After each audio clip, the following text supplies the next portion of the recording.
ओम शांति। जी हाँ, भगवान भी हमसे बात करना चाहते हैं। अक्सर हम मंदिर में जाते हैं, हाथ जोड़कर आंख बंद करके अपने मन की बात भगवान को कहकर वापस आ जाते हैं। हम सबके साथ यही होता है अमूमन। परंतु जब हमने अपने मन की बात तो भगवान को कह दी, अब भगवान भी तो अपने मन की बात हमसे कुछ कहना चाहते होंगे। विषय गहरा है, तो इसी विषय पर स्पष्टीकरण के लिए आज हमारे साथ ब्रह्मा कुमारी ज्योति दीदी हैं। ओम शांति दीदी जी। ओम शांति। तो दीदी, ये सबके साथ ही होता है कि मंदिर में गए, भगवान से अपने मन की बात करी, आंख भी बंद थी हमारी, भगवान तो हमें देख रहे थे परंतु हम भगवान को नहीं देख रहे थे। तो जब भगवान ने हमसे अपने मन की बात कहनी चाहिए और इतनी देर में हम वापस आ जाते हैं, तो भगवान हमसे क्या कहना चाहते होंगे दीदी जी जब हम मंदिर में जाते हैं? बिल्कुल, हम समझते हैं कि हम भगवान से बात करना चाहते हैं, लेकिन मंदिर में हम जाते हैं तो भगवान से हम अपने मन की बात तो कह देते हैं, लेकिन परमात्मा भी हमसे कुछ कहना चाहता है, ईश्वर भी हमसे कुछ कहना चाहता है। उसे भी हमें समझने की कोशिश करनी है। परमात्मा मुझे क्या कहना चाहता है, उसको रिसीव करने के लिए हमें अपने मन, बुद्धि, संकल्प, श्वास, जो भी परमात्मा के साथ हम जोड़ना चाहते हैं, उसको बहुत प्योर बनाने की ज़रूरत है। जितना हमारे मन के संकल्प शुद्ध होंगे, प्योर होंगे, उतना ही हम परमात्मा की बात को रिसीव कर सकेंगे। जबकि परमपिता परमात्मा हम बच्चों से या हम भक्तों से जो कहना चाहते हैं, उसको ना सुनकर अपनी बात कह के हम आ जाते हैं। तो जैसे हम देखते हैं कि अपना सुनाया और भगवान का रिसीव ना किया तो हमारे जीवन के अंदर कोई परिवर्तन नहीं आता है। तो इसमें हम एक आपको छोटी सी कहानी भी शेयर करना चाहेंगे कि जैसे हम देखते हैं भक्ति और ज्ञान, दो पहलू होते हैं हमारे जीवन के अंदर। तो भक्ति हम बहुत प्यार से, दिल से, भावना से और खुशी से करते हैं, और मेरा भगवान के प्रति बहुत श्रद्धा और प्यार होता है।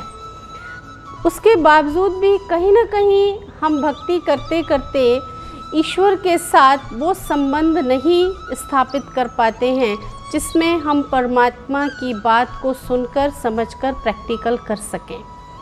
तो ज्ञान मीन्स नॉलेज। नॉलेज हमें ये कहती है कि जो ईश्वर मेरे से चाहता है, जो हमारा पिता हमारे से चाहता है, उसको हम जीवन में अपने उतारें, प्रैक्टिकल करें। जैसे इस कहानी के अंदर स्पष्ट किया गया है कि एक पिता अपने बच्चों को कहता है कि पत्र डालकर उनको कहता है, दोनों बाहर शहर में रहते हैं, कि इस वर्ष अपने भंडारे में अनाज हमें भरपूर करना है। तो एक जो पुत्र है वो पिता से बहुत प्यार करता है, और प्यार करने के कारण जैसे ही पिता का इतने समय के बाद पत्र देखता है तो उसको बहुत संभाल के प्यार से, भक्ति जैसे करते हैं जहाँ पर, वहाँ जा कर के लाल कपड़े में लपेट के रख देता है। और दूसरा जो बेटा है, जो पत्र में लिखा हुआ है कि इस वर्ष हमें अनाज भरना है क्योंकि इसकी आवश्यकता पड़ेगी, तो वो वैसा ही प्रैक्टिकल करता है। जब पिता उनसे मिलने के लिए आते हैं तो जो बच्चा भावना वाला होता है वो पिता से बहुत प्यार करता है, तो देखता है पिता आए हैं तो उनको बिठाता है, बात करता है। तो पिता उनसे पूछता है, मैंने जो कहा वो तुमने किया? तो वो दौड़कर जाकर वो पत्र ले आता है और पिता को दिखाता है कि देखो मैंने आपके पत्र को कितना संभाल कर रखा हुआ है, लेकिन प्रैक्टिकल जो उसमें लिखा है वो नहीं करता। तो पिता को बड़ा निराशा होती है, और फिर वो दूसरे पुत्र के पास जाता है। तो दूसरा पुत्र, पत्र तो पता नहीं कहाँ है, लेकिन वो जो उसमें लिखा हुआ उसको प्रैक्टिकल करता है। तो इसको कहते हैं ज्ञान। माना जो प्रैक्टिकल में हमें कहा जा रहा है, जैसे हम शास्त्र, वेद, उपनिषद पढ़ते हैं, उसको हम पढ़ते हैं बहुत प्यार से और फिर उनको लाल कपड़े में लपेट कर रख देते हैं। पिता क्या कह रहा है, पढ़ा और लपेट कर अच्छे से प्यार से उनको संभाल कर रख दिया, लेकिन प्रैक्टिकल जीवन में किया नहीं। इसको कहते हैं भक्ति। तो भक्ति और ज्ञान दो चीज़ें हमारे सामने हैं। तो ज्ञान माना प्रैक्टिकल जीवन में परमात्मा की शिक्षाओं को उतारना और उसका आज्ञाकारी बन कर के रहना, तभी हम परमात्मा की बातों को अपने जीवन में उतार सकते हैं और वो भी हम परमात्मा की भी बात को समझ सकते हैं और परमात्मा भी हमें जो कहना चाहते हैं वो हम रिसीव कर सकते हैं। जी दीदी, तो भक्ति और ज्ञान में जो फ़र्क आप बता रहे हैं, तो प्रेयर और मेडिटेशन ये भी दो शब्द हैं कि मंदिर में हम गए, हमने भगवान के आगे प्रेयर करी, अपने प्रार्थना करी, और एक वर्ड आता है मेडिटेशन। तो इन दोनों में क्या अंतर आता है दीदी? एक है प्रेयर और दूसरा है मेडिटेशन। प्रेयर शब्द तो हम बहुत समय से सुनते आ रहे हैं और करते भी आ रहे हैं। प्रेयर के अंदर क्या होता है कि हम परमात्मा से फरियाद करते हैं कि ये कर दो, ये दे दो, भगवान जी मेरी मन की ये इच्छा पूरी कर दो, पुत्र दे दो, धन दे दो। बहुत तरह तरह से हम भगवान को रिझाने की कोशिश करते हैं, कुछ मांगते रहते हैं, कोई ना कोई आश उसके आगे रखते रहते हैं। और परमात्मा तो पिता है, कहीं ना कहीं वो भी हमें वो प्राप्तियां कराता रहता है। बस इसी अनुसार श्रद्धा से हम चलते रहते हैं। तो प्रेयर के अंदर फरियाद और मेडिटेशन है याद। हाँ, ये बड़ा अच्छा शब्दों का कंट्रास्ट बना कि याद और फरियाद, एक में याद है, दूसरे में फरियाद है। Okay, this is good. तो मेडिटेशन मीन्स कनेक्शन, भक्ति मीन्स वन वे, ओके, और मेडिटेशन माना टू वे। कैसे दीदी? भक्ति में हम भगवान के आगे गए, जो हमने कहना है वो उसको कह दिया, उसने सुना नहीं सुना, रिसीव किया, वो उससे हमें कोई लेना देना नहीं। वही बात जो अभी हम कर रहे थे कि मंदिर में हम गए, बिल्कुल मन की बात अपनी आंख बंद करके कह कर आ गए, तो that was one way communication कि हमने तो कह दिया। ओके। और मेडिटेशन मीन्स कन्वर्सेशन, उसको भी सुनना और खुद की भी सुनाना। जैसे एक पिता पुत्र प्यार से बात करते, लेन देन करते, जैसे फ्रेंड्स आपस में बात करते हैं, तो उस रीति से अपने मन की बातों को कहकर हल्का होना और उसका सुनकर के प्रैक्टिकल करना, इसको कहते हैं मेडिटेशन। जैसे इसमें हम एक कहानी भी ऐड कर सकते हैं, सुन सकते हैं कि एक बच्चा था, वो पेड़ के नीचे बैठकर भगवान से बातें किया करता था और वो गाय चराता था। तो उसकी गाय चरती थी तो वो कहता था कि देखो भगवान, मेरी भी गाय चर रही हैं और हम भी आपकी गायें हैं और हम भी आपसे बातें कर रहे हैं, ज्ञान ग्रहण कर रहे हैं। तो अपने दिन भर की जो भी कहानी है बड़े दिल से प्यार से बैठकर, जैसे एक दोस्त से करता है, ऐसे वो भगवान से अपनी सारी बातें सुनाता था और भगवान भी बहुत खुशी से प्यार से उसकी बातें सुनता था और बहुत खुशी होती थी कि कोई तो बच्चा है जो हमें अपना समाचार सुनाता है। तो ऐसे ही एक दिन वो मन में बोल रहा था, तो एक वहाँ से पुजारी जी, पंडित जी गुजरे, तो उन्होंने उसके पास जाकर पूछा कि बच्चे तुम क्या कर रहा हो, थोड़ा ऊंचे लहजे में कहा। तो उसने कहा कि मैं तो भगवान से बातें कर रहा हूँ। तो पंडित जी ने कहा, अरे ये भी कोई तरीका होता है भगवान से बात करने का? मैं तुम्हें सिखाता हूँ भगवान से कैसे बात की जाती है, क्योंकि तुम तो अनपढ़ हो ना, तुम्हें तो कुछ पता नहीं है। तो वो भी भोला सा होता है और सोचता है शायद मैं नहीं जानता हूँ। तो वो कहता है हाँ जी आप बताइए। तो वो उनको 2-4 श्लोक सिखा देते हैं रटे हुए संस्कृत के, जिसमें कुछ शब्द वो बोल पाता है, कुछ नहीं बोल पाता है। तो इस रीति से उसको कहते हैं कि जाओ मंदिर में और भगवान के आगे श्लोक बोल करके आना। ऐसा कह के उन्होंने उस बच्चे को भेजा। तो बच्चा भी डेली रूटीन में वैसा करने लग गया और ये देखकर पंडित जी को बड़ी खुशी, और भगवान को आकर कहते हैं आज मैंने आपका बहुत बड़ा कार्य किया, एक बच्चे को भगवान से मिला दिया। तो उसी समय मंदिर से एक मूर्ति से आवाज़ आती है कि तुमने मिला नहीं दिया, लेकिन मेरे बच्चे को मुझसे दूर कर दिया। अच्छा। तो कहने का मतलब है वो बड़े वंडरफुल तरीके से देखने लगा कि अरे मैंने तो बच्चे को अच्छी बात सिखाई, लेकिन भगवान जी कह रहे हैं कि दूर कर दिया, इसका क्या भाव है। तो कहने का मतलब उसको ये फील हुआ कि ऐसा क्या। तो उसको ये स्मृति आई कि अरे ऐसा मैंने क्या किया। तो भगवान जी ने कहा कि वो बच्चा रोज़ मेरे से बात करता था, मेरे को अपनी मन की बात सुनाता था, सारा समाचार सुनाता था, लेन देन करता था। लेकिन जब से तुमने उसको ये श्लोक सिखा दिए, वो एक ही श्लोक रटा रटाया बोलता है और चला जाता है, ना मेरी सुनता है और ना अपने मन की बात कहता है। तो इसी तरह से भक्ति के अंदर हम लोग रटी हुई चीज़ें बहुत खुशी से, प्यार से, दिल से भगवान के आगे बोल तो आते हैं, लेकिन भगवान मुझे क्या कहता है या हम उससे अपने मन की बात जो करना चाहते हैं, जो दिल ओपन करना चाहते हैं, वो नहीं कर पाते।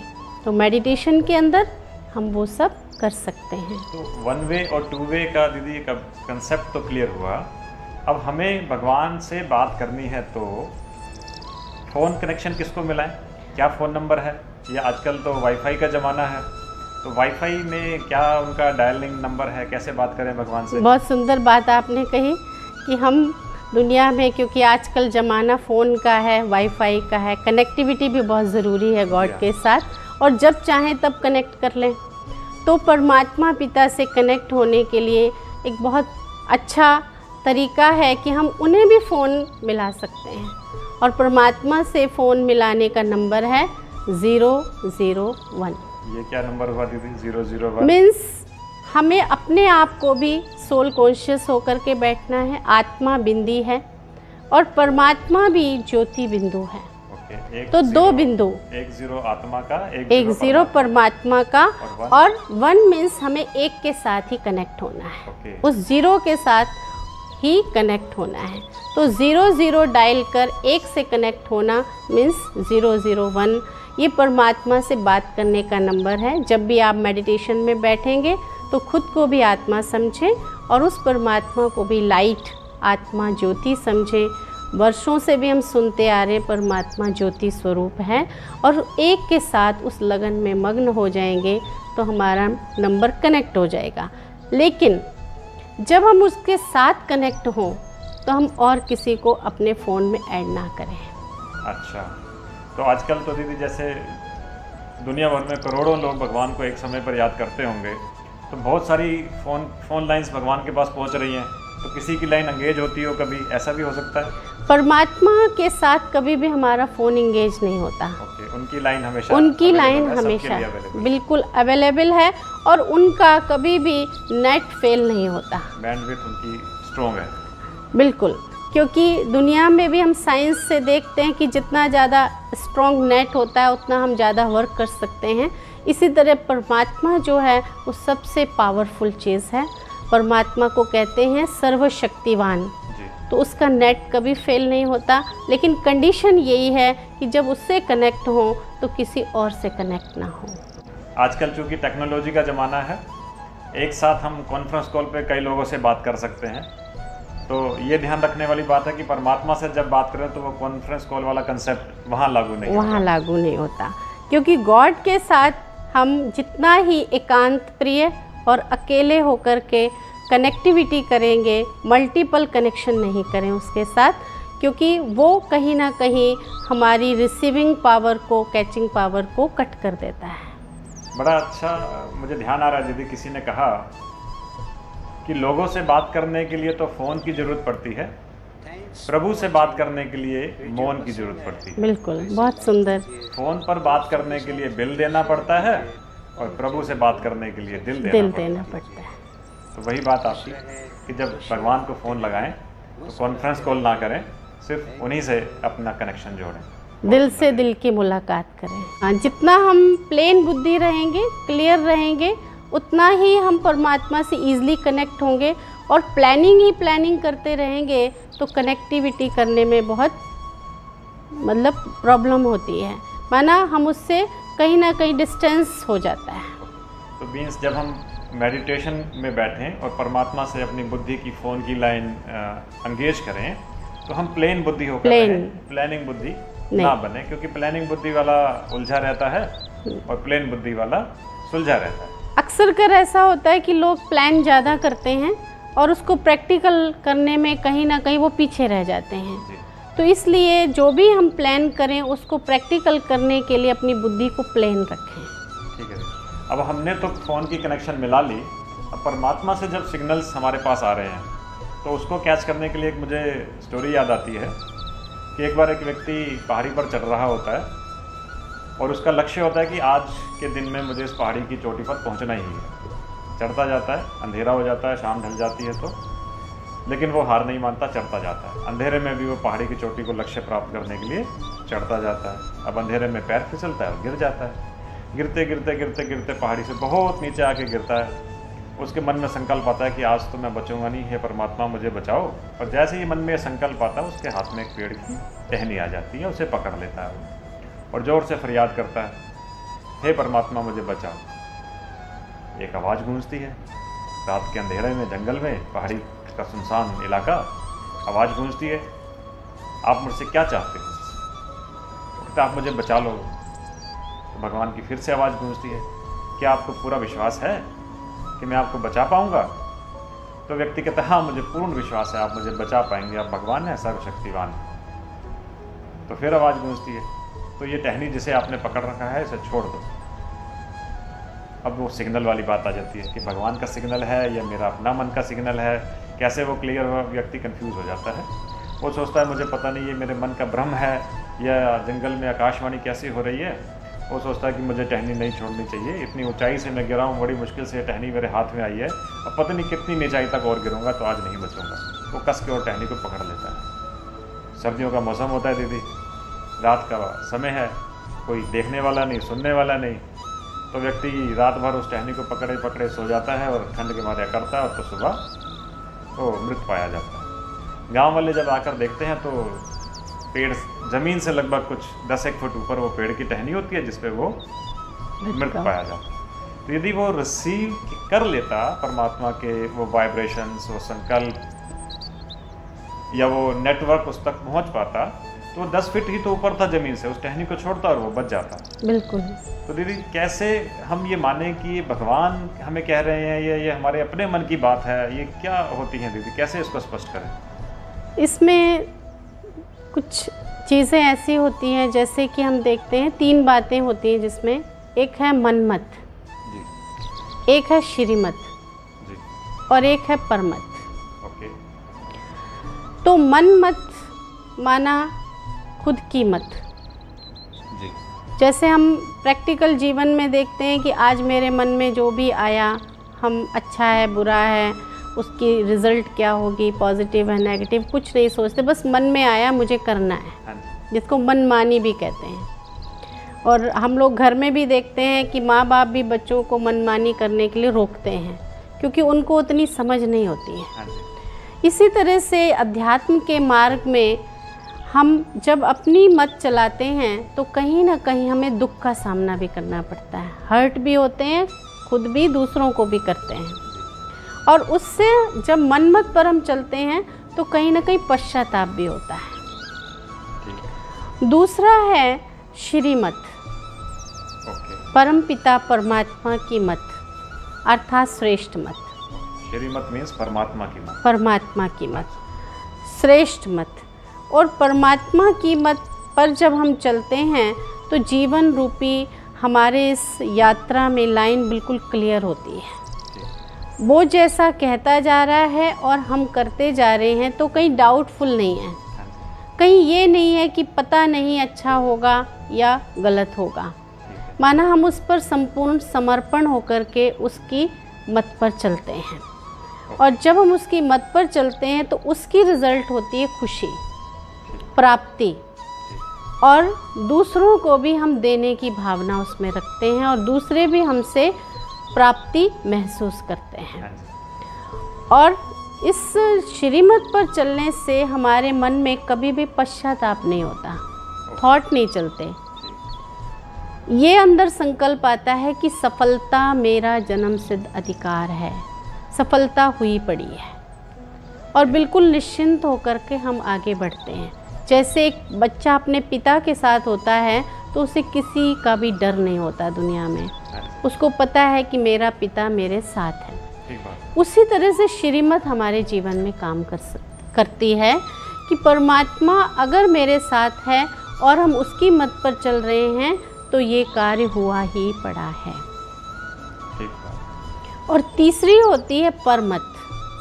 आज के टाइम पर जैसे हम देखते हैं कि जब मेरी मन मत काम नहीं करती है तो हम ज़्यादातर अपने फ्रेंड सर्कल में या अपने आसपास रहने वाले या किसी को देख करके भी वो कार्य करने की कोशिश करते हैं। वो परमत कहलाएगी। परमत। तो परमत पर जब हम चलते हैं, मनमत और परमत ये दोनों नेगेटिव रूप हैं। जब हम मनमत और परमत पर चलते हैं तो जीवन के अंदर बहुत सारे डाउट्स पैदा हो जाते हैं, दुख और दर्द पैदा हो जाता है और गिरावट की ओर हम जाते हैं। परमत कभी भी हमें ऊंचाई के शिखर पर नहीं ले जा सकती। उसमें हम नकल करने की कोशिश करते हैं, उसमें हम दूसरे के कहने पर कार्य को करते हैं, तो हमें ये पता ही नहीं होता है कि इसमें सफलता है या असफलता है। तो इसलिए दोनों ही चीज़ें हमारे लिए प्रॉब्लम खड़ी करती हैं और ईश्वर की मत हमारी लाइन को क्लियर करती है। बहुत अच्छा बताया दीदी। परमत, मनमत और श्रीमत यानी श्रेष्ठ मत। तो परमत में और मनमत में उतनी सच्चाई और उतनी गहराई नहीं होगी जितनी श्रीमत में होगी। सो थैंक यू दीदी जी, बहुत बहुत धन्यवाद आपका। आपने इतने गहरे विषय को इतने सरल शब्दों में आज समझाया। मैं समझता हूँ हम सब के लिए जीवन में बहुत उपयोगी होगा कि हम इस अंतर को जानें कि हम परमत पे चल रहे हैं, मनमत पे चल रहे हैं या श्रीमत पर चल रहे हैं। और सभी अपने जीवन में कुछ ना कुछ समय हम निकालें परमात्मा से फ़ोन की लाइन कनेक्ट करने का। बड़ा अच्छा दीदी ने आज हमें नंबर बताया कि जब भी परमात्मा के साथ हमें बात करनी हो 001 हम डायल करें। 0 मीन्स पहला 0 आत्मा का, दूसरा 0 परमात्मा का और फिर एक की याद में ही खो जाना, यानी लगन में मगन हो जाना। तो इसके साथ थैंक यू वेरी मच आप सबका। फिर मिलेंगे एक नए सब्जेक्ट के साथ, एक गहरे विषय पर सरल शब्दों में समझने के साथ। Thank you very much. ओम शांति। ओम शांति। ओम शांति।